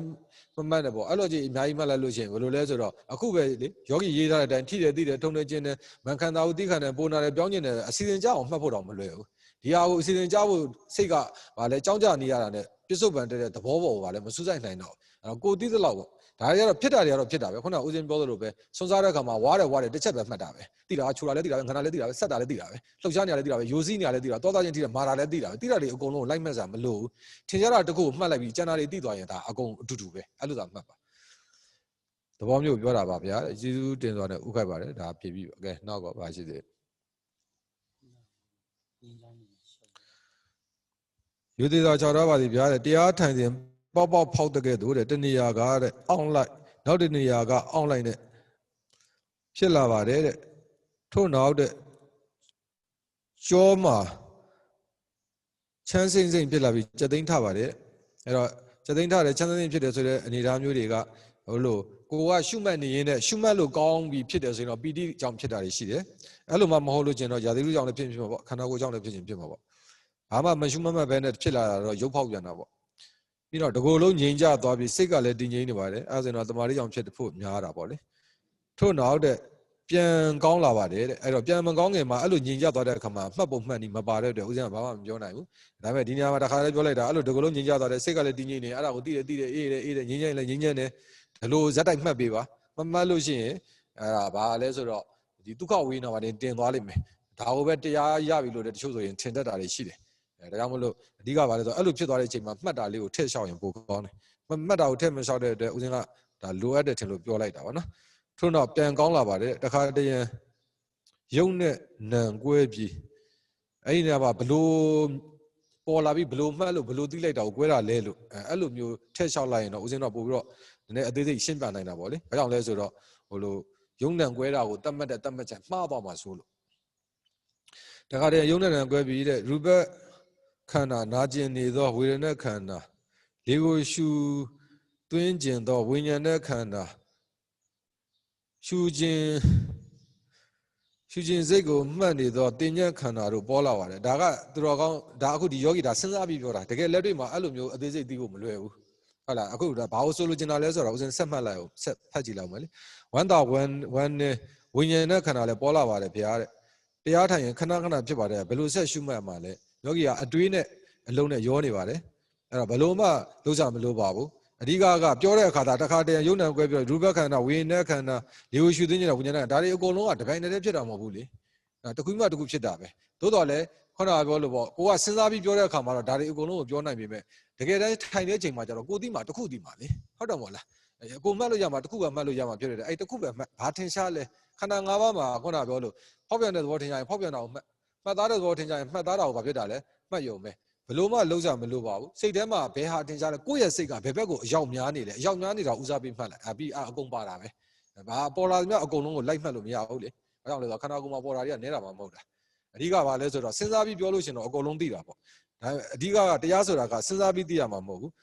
ပိတ်သွားပြီစဉ်းစားပြီးသိရမှာပြစ္ဆုတ်ပံတက်တဲ့ဟိုဘာလဲသိရမှာဖြစ်တဲ့အတွက်ဒါဘယ်လိုလုပ်ရမှာလဲဆိုတော့ဘယ်လိုမှလုံးစားမလို့ဘူးယောဂီခုနပြောလို့နာရာကျင်တာဖြစ်တဲ့အခါမှာဘာထင်ရှားတာနာရာထင်ရှားရင်နာရာပဲမှတ်လိုက်ပါအဲ့ဒါလည်းဟိုထက်ပြီးတော့ဝိညာဉ်ခန္ဓာပဲဒီဟာကိုမှတ်ဖို့တိုက်တွန်းနေတာဒါတင်ညာခန္ဓာဟုတ်လားသင်္ခါရခန္ဓာကြီးပဲသိနေတာကဝိညာဉ်ခန္ဓာကြီးပဲအဲ့ဒီကလေးကစဉ်းစားနေပြီလေပြောချင်တာစဉ်းစားနေလို့ရှိရင်နားရဲကျင်တဲ့သဘောကိုမှတ်တာပါလေပြစ္ဆုတ်ပံကလည်းလွတ်သွားလိမ့်မယ်ဒါကြောင့်မို့လို့ဘာမှလုံးစားမလို့ဘူးယောဂီနာရာဆိုရင်နာရာလေးကိုပဲရိုးလေးပါဖြစ်တာလေစိတ်အေးထားပြီးမှတ်ပါသိကျင်တဲ့စိတ်တွေဆန္ဒတွေစောနေလို့ရှိရင်ဒီလိုဖြစ်တတ်တယ်အရန်ကြီးဆန္ဒတွေမစောနဲ့ကိုကအခုမှစကန်ဝဲစပြီပါလေဒီနေ့မှတရက်ပဲရှိသေးတယ်ကိုနာရာကိုသိရင်နာရာလေးကိုပဲရိုးလေးပါဖြစ်တာလေအေးစေးတာအဲ့တိုင်းလေးမှတ်လိုက်ကိုယ်စိတ်ကဘယ်ဘက်ကိုအရောက်များလဲအရောက်များတာဦးစားပြီးမှတ်လိုက်ရုံပဲတမာရီအားကောင်းသွားတဲ့အခါကျနောက်ကျရှင်းသွားလိမ့်မယ်နော်ဘယ်တော့ကောပြီးတော့ရိုးရိုးသေးသွားတရားလျှောက်တယ်မှာသေးဗျာစစ်တွေကပါဗျာဟုတ်ပါတပည့်တော်2015ခုနှစ်ကမာစီတာနာရိပ်တာတွင်86ရက်ခန့်တရားအထုတ်ခဲ့ဘူးပါသည်ဗျာတရားစခန်းမှပြန်လာပြီးနောက်ပိုင်းတွင်တပည့်တော်၏အပေါ်သွားနှင့်ခရင်းတွင်ဖိအားတင်းအားဆွဲအားတို့သည်ရောဆက်၍ဖြစ်နေပါသည်ဗျာအဲ့ဒါပါလေတရားထိုင်မှဖြစ်တာလားတရားမထိုင်မှဖြစ်တာလားအဲ့ဒါတော့သိချက်ထို့ကဲ့သို့ဖိအားညှစ်အားတို့တဲတွင်ရော၍လှုပ်မှုမှုမှုလက်ပတ်မှုပို့တိုင်းမှုတို့သည်တရားရှုမှတ်သည့်အချိန်ရောတရားရှုမှတ်မှုမရှိသည့်အချိန်တို့တွင်ပါဖြစ်ပေါ်နေပါသည်ဗျာဤသို့မြည်ပုံရှုမှတ်ရမည်ကိုညွှန်ကြားပေးပါဗျာအဲ့တော့ဒီမှာတင်တစ်ဖြတ်ပြောချင်တာကရိုးရိုးလေးပဲလေယောဂီခုနပြောလို့ဟုတ်လားဒါတွေကတရားထိုင်တဲ့အချိန်မှာပထမတော့တရားမထိုင်မဖြစ်ဘူးတရားထိုင်မှဖြစ်တယ်နောက်ကြတော့တရားမထိုင်လဲဖြစ်နေပြီဆိုရင်သိရတဲ့ခန္ဓာကိုယ်ကလည်းခေါ်နေပြီဒီကကိုကဒီမှာ86ရက်လဲအထုတ်ပူရတယ်လို့ပြောတဲ့အတွက်ဘာဖြစ်တာလဲအဲ့ဒါအထုတ်စီခြင်းလို့မှတ်စီခြင်းလို့ဖြစ်တာပဲဘာတွေပဲပေါ်နေလေခုနဦးစင်းပြောသလိုပဲဘယ်ဟာထင်ရှားလဲအထင်ရှားဆုံးတစ်ခုသာဘာဖြစ်တာလဲမှတ်လိုက်ကျန်တာအကုန်ပါသွားလိမ့်မယ်လှုပ်တာပဲဖြစ်ဖြစ်ဖိတာပဲဆွဲတာပဲဖြစ်ဖြစ်ဒါတွေကတော့ဖြစ်တာတော့ဖြစ်နေတာပဲသို့တော်လဲကိုကဘာဖြစ်တာလဲဖြစ်တိုင်းအကုန်လုံးကိုဒီပိုင်းနဲ့မှတ်လို့မရဘူးထင်ရှားတာတစ်ခုကိုမှတ်လိုက်ရင်ကျန်တာပါသွားလိမ့်မယ်အဓိကဥပမာညှစ်တာနဲ့ဖိတာနဲ့ထင်ရှားနေတယ်ညှစ်တယ်လို့စူးစိုက်မှတ်လိုက်ရင်ကိုယ့်ရဲ့တမာရီအားနဲ့အဲ့ဒီညှစ်တာရော့သွားရင်ဖိအားကဘာလဲပိုထင်ရှားလာတာပဲအဲ့ဒီအချိန်မှာပြီးတယ်လို့မှတ်လိုက်တာနဲ့ဘာဖြစ်တာလဲလှုပ်တဲ့အားကဘာဖြစ်တာလဲထင်ရှားလာတယ်သူကအရှုတမာရီအားကောင်းနေရင်မှတ်တဲ့အရှုခံကဘာဖြစ်တာလဲရော့သွားတာကြီးပဲဒါပဲရော့မသွားရင်လည်းကျန်တာကိုလိုက်မရှာနဲ့အဲ့ဒီအတိုင်းပဲဆက်မှတ်နေုံပဲလေအဲ့တော့ရိုးလေးပဲကိုယ့်ဘာသာဘာလဲထင်ရှားတာကိုဒါဘာလဲတခုသာဥတီပြီးစူးစိုက်ပြီးမှတ်လိုက်ကျန်တာသူ့အလိုလိုကိုဘာဖြစ်တာလဲမှတ်ဖို့ကဖြစ်လာတာကြီးပဲဒါပဲဒါကိုရှုမှတ်နေတဲ့ဟာဒီအရှုခံဒီဟလာရော့သွားပြီဆိုတော့ကျန်တာဘာထိုးတက်လာတာပဲကိုကလိုက်ရှာနေတာမဒီချိန်မှာအဲ့ဒီချိန်မှာကအရှုခံဒီအဲ့လောက်များနေလို့ရှင်အရှုခံဒီနောက်ကိုကလိုက်ရှာမလို့အရှုခံကသာကိုယ့်စီကိုလာတာကိုကဘာဖြစ်တာလဲဆိုတော့ကိုယ်စိတ်အရောက်များတာကိုဦးစားပေးပြီးတော့ဗာလဲမှတ်နေုံပဲဘယ်ဟာကိုမှတ်မရွေးမနေပါနဲ့ကိုကြိုက်တာသာမှတ်လိုက်မှတ်ဖြစ်ဖို့ပဲအရေးကြီးတယ်အဲ့မှတ်နေရင်းနဲ့သူ့ဘာသူဘာဖြစ်တာလဲအစီအစဉ်ကြလာတယ်သူ့ဘာသူဆိုတာတော့နားလည်အောင်ပြောတာပေါ့ကိုကြိုးစားပြီးတော့ဒါပတ်သက်ရှိရတာပါလေကြိုးစားပြီးအဲ့အမှတ်နေတဲ့အရှုခံဒီရော့သွားရင်ကျန်တဲ့အရှုခံထင်ရှားလာရင်သူ့ကိုမှတ်ရင်သူရော့သွားရင်နောက်အရှုခံထင်ရှားလာလိမ့်မယ်နောက်ကိုယ်လုံးဟလာထင်ရှားနေတွက်မှတ်လိုက်ပေါ့ဒါရိုးလေးပဲနော်ဒါကြောင့်အဲ့တိုင်းမှတ်နေရုံပါပဲဘာမှဟိုတိတ်အထွေထူးပြောတာမလို့ပါဘူးဖိတယ်လှုပ်တယ်တိတယ်လို့လဲမှတ်ပါတယ်ဗျာရတယ်လေအဓိကဘာလဲဆိုတော့အဲ့လိုမှတ်လိုက်တိုင်းအဲ့ဖိတယ်ဆိုရင်ဘာသိတယ်လဲလှုပ်တယ်ဆိုရင်လှုပ်တာကိုသိတယ်ဟုတ်ပြီတခြားသိတယ်လို့မှတ်လိုက်တဲ့အချိန်မှာဘာသိတယ်လဲအဲ့ဒါအရေးကြီးတာပဲအဓိကတော့မှတ်တာတော့ဘလို့ပဲမှတ်သိတာအရေးကြီးတာသိသလောက်သာမှတ်သလောက်သိလာလိမ့်မယ်တပံလှုပ်တယ်ထိတယ်သိတယ်လို့လည်းမှတ်ပါတယ်ဗျမှတ်ရတယ်အမှားပါရင်ခုနကမပါဘူးမှတ်အဓိကဘာလဲဆိုတော့မှတ်တယ်ဆိုတာသိအောင်မှတ်တာဖြစ်တဲ့အဆိုပေါ်တော့မတင်စေနဲ့ဘာကြောင့်လဲဆိုတော့အဲ့ဒါလှုပ်တယ်ထိတယ်သိတယ်ဆိုရင်ဒါအချက်၄ချက်ရှိပါပြီအဲ့ဒီ၄ချက်လုံးမှာမှတ်လိုက်တဲ့အခါမှာကိုဘာသိတယ်လဲသ ဘောကလှုပ်တာကိုမှတ်တိုင်းကလည်းလှုပ်တာပဲသိတာလားဒီတဲ့ဘာသိတာရှိသေးလဲမရှိသေးလို့ရှိရင်နည်းနည်းအချက်ကြီးရှော့လိုက်တော့ဘာကြောင့်လဲဆိုတော့ဒီ၄ချက်လောက်ကိုမှတ်ရတာကစိတ်ကအစီအစဉ်ကြဖို့အတွက်ကြောင်းမှုလေးတွေရှိနေတတ်တယ်ဟိုကတမာရီကအရန်မကောင်းလို့ရှိရင်ဒါကိုကြောင်းနေရတဲ့အတွက်ကိုပြစ္ဆုတ်ပံအရှုခံတဲ့သဘောသိတာပါလေနဲသွားတတ်တယ်အဲ့တော့ဘာဖြစ်တာလဲဆိုတော့မှတ်တယ်ဆိုတာသိအောင်မှတ်တာဖြစ်ရတယ်အဲ့လို၄ချက်မှတ်လိုက်တယ်အဲ့၄ချက်လုံးကအစီအစဉ်ကိုကြပြီးတော့စိတ်ထဲမှာမှတ်လိုက်တိုင်းကဒီအရှုခံသဘောကိုကိုယ်ရှင်းရှင်းလင်းလင်းသိတယ်ဆိုရင်အဲ့တိုင်းသာဆက်မှတ်နေရတယ်ဒါကတမာရီနဲ့ဝိရိယကိုညီပေးတာတမာရီကကောင်းပြီးတစ်ခုတည်းမှတ်နေရင်လည်းအဆင်မပြေဘူးတမာရီကမကောင်းမဲနဲ့အဲ့လိုထိတယ်လှုပ်တယ်ဖိတယ်သိတယ်လို့တော့မှတ်လို့ရှိရင်လည်းအဆင်မပြေဘူးဒါကြောင့်တမာရီနဲ့ဝိရိယကိုညှိတာဒါတတိပဲခေါင်းသွားတို့တွင်ဖြစ်ပေါ်သည့်အရွှေ့ဖိအားတို့ဟိုလိုပေါ့ဝါယောကခန္ဓာကိုယ်မှာအကုန်ပါတာတရားကောင်းလာပြီအထိုက်လောက်တမာတိလေးရလာပြီအဲ့လှုပ်ရှားတဲ့သဘောတွေထင်ရှားတာပဲဒါကြောင့်မို့အဲ့ဒါတွေကကိုကခါတိုင်းကြတော့မထင်ရှားတဲ့အခါကျတော့ယောဂီကအမှတ်တဲ့အခါကျမှဖြစ်လာရင်အဲ့လိုစိတ်ထဲမှာတစ်မျိုးဖြစ်လာတာပေါ့မေးကျင်တာတို့ဟိုတန်တရားဝင်တာတို့ဒီလိုဖြစ်တယ်တဲ့ကြောင့်မဖြစ်နဲ့အဲ့ဒါတွေဖြစ်တာအဲ့တရားတက်ဖို့ပဲခေါင်းသွားတို့တွင်ဖြစ်ပေါ်သည့်အရွှေ့ဖိအားတို့နှင့်အတူတူတဲ့ကျမ်းနဲ့တင်မာထိသည့်နေရာတို့တွင်လည်းအရွှေ့တရားမှာယောဂမောဟများဖြစ်ပါသည်ဗျာယောဂမောဟဆိုတာပြောင်းသွားတာပဲအဲ့ဒါကိုကိုကတကြီးခံပြီးတော့ကျိုးသွားပြီးတော့ဒါအမှတ်တောက်လျှောက်ပေါ်လာလိမ့်မယ်နောက်ကြရင်ထိုင်ရင်နဲ့လည်းပေါ်လာလိမ့်မယ်အဲ့ဒါကိုစိတ်မပြတ်နဲ့ကိုသိတဲ့လောက်ဘာဖြစ်တာလဲမှတ်အဓိကဘာလဲဆိုတော့တရားထိုင်တဲ့အချိန်ကိုဒီတက်ပို့ပြီးနည်းနည်းတိုးပြီးအဲ့လိုမျိုးဖြစ်လာပြီဆိုရင်အနည်းဆုံး1နာရီခွဲ2နာရီလောက်ကိုဇက်တိုက်ပါလဲမှတ်တရားသဘောတွေကပိုထင်ရှားလာတတ်တယ်အဲ့လိုမဟုတ်ဘဲနဲ့1နာရီလေးပုံမှန်ထိုင်နေလို့ရှိရင်အဲ့လိုပဲမှတ်လဲမှတ်တယ်ဟိုသိတဲ့အသည့်လည်းမတိုးတက်လာဘူးပြီးတော့ဗာလဲတောက်လျှောက်ကြီးလို့လည်းဖြစ်နေရင်စိတ်ညစ်သွားမှာဆိုလို့ကြိုပြီးပြောထားပါတယ်အဲ့တိုင်းပဲမှတ်ပါနော်လူတွေသာရှောက်တာအပ်ပါသည်ဗျာတရားထိုင်ဖောင်းတာပိန်တာစမှတ်ပြီဆိုတော့နဲ့နှစ်ခုညာဘက်လေးတွန်းတော့အော်ဒါအထောင်သုံးဖတ်တဲ့ဟာပဲနှာခေါင်းမှာခဏလေးပြီလာတယ်ဖောင်းတဲ့ပိန်တဲ့နဲ့အဲ့ဒါလေးနဲ့တွဲမှတ်ရင်ခေါင်းလက်ကိုတစ်ခုကတွန်းတယ်လှုပ်တယ်အချိန်ဆိုရင်မျက်နှာမှာအလေးတန်းအတွန်းနဲ့မခံစားဘူးပခုံးတွေလည်းပင်တွေအကြောတွေပြေသွားတယ်လို့ခံစားရတယ်အဲ့ချိန်ဖောင်းပိန်လည်းမပေါ်ရင်မှတ်ပါနဲ့မပေါ်တာမှတ်စရာမလိုပါဘူးပြန်ချိန်သွားတော့ဖောင်းပိန်နဲ့မျက်နှာအလေးတန်းကပေါ်လာပြန်တယ်မျက်နှာအလေးကတစ်ခါတလေရော့နေတာလှုပ်ဖြစ်နေတာသိတယ်တရားထိုင်တဲ့မျက်နှာလေးတာခေါင်းကိုလက်လှုပ်တာကတလက်စီဖြစ်နေပြီအဲ့ဒါတွေကိုပဲတိနေရတော့တရားကအာမထုတ်ရတော့ဆိုတာအဲ့ဒါခုနဖြည်းဖြည်းတော့ပါပြီအဲ့ဒါအကုန်လုံးတရားတွေပါတဏှိကမှတ်ပါဆရာတော်ဘုရားကြီးခေါ်တဲ့မြင်နာကြားတာတွေဖြစ်ဖို့နေတာနှစ်ဖူးလေးတွန့်ပြီးနှစ်ဖူးလေးပြီးတွန့်နေတာမှတ်နေတာလည်းပဲတရားကဖြုတ်လိုက်ရရောတစ်ချိန်ကိုတနားရီခွဲလောက်တော့ကြာတယ်ပြတော့အဲ့ဒီတနားရီခွဲလုံးအဲ့ဒါကြီးကိုမှတ်နေရတော့ဒါတူငါညငွေတာပဲလေအဓိကဘာလဲဆိုတော့ပင်တိုင်းကမ္မထမ်းနဲ့တွဲမှတ်လိုက်ပါဖောင်းတဲ့ပိန်နဲ့နှစ်ဖူးလေးတာနဲ့တွဲပြီးတော့တိတယ်ပေါ့ထိုင်နေထိတယ်လေးတယ်တိတယ်အဲ့လိုလေးတွဲမှတ်ပေးလိုက်အဲ့ဆိုလို့ရှိရင်တော့တမာတိနဲ့ဝိရိယညီမျှလာပြီးတော့မှတ်လို့အဆင်ပြေလာပါလိမ့်တစ်ချိန်ကိုတနားရီခွဲလောက်တော့ကြာတယ်ဖေရအဲ့ဒါတရားထိုင်ရင်မငြိမ်ပဲလေးလောက်တာတွေပဲမှတ်နေတာဟာတရားအထုတာလောက်သိရင်တော့ဗျာအဲ့ဒါတရားပါတယောက်နဲ့တယောက်မတူပါဘူးဝါရောအားကောင်းတဲ့လူကဝါရောကတောက်လျှောက်ပေါ်တာပဲဟောလားပထဝီအားကောင်းတဲ့လူကဟောလားကြိုက်တာခဲတာတောက်လျှောက်ပေါ်တာပဲအဲ့တော့ဒါနဲ့တိဆောက်တာဖြစ်တဲ့ဒါတွေပေါ်တာဒီဒါကိုယ့်ရဲ့ပါဖြစ်တာလေဒါအခန့်ပဲဒါကြောင့်မလို့အဲ့ဒါတွေကတရားပါအဲ့ဒါတွေကိုပဲကြိုးစားပြီးမှတ်ပါတခြားဟာတွေကိုဟလာမပေါ်တဲ့ဟာတွေကိုသွားပြီးမျောနေကြမလို့ဘူးအဲ့ဒါကိုတဏှိကံမှတ်ပါတဏှိကံမှတ်လိုက်လို့ရှင်တော့တရားရနိုင်ပါနော်ဒါပဲပေါ့ဟလား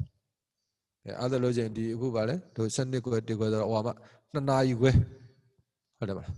နော်2နာရီခွဲမှပြန်စမယ်2နာရီခွဲကျတော့တရားထိုင်ရင်အဲ့တော့ကိုယ်နေရာမှာကိုအခုပါလေဈဉ္ဉံလေးပါလေးရှောက်သတိတာဒါစခန်းဝင်နေတာကိုယ့်အိမ်မှာကိုနေရဆိုရင်မပေါ့နဲ့အရေးကြီးတာကသတိမလွတ်စေနဲ့တရားအရင်မချနဲ့သတိနဲ့ယဉ်နေအောင်အရင်ပေါင်းပါကဲဒီအချိန်ဒီလောက်နဲ့ပဲတော်ပြီ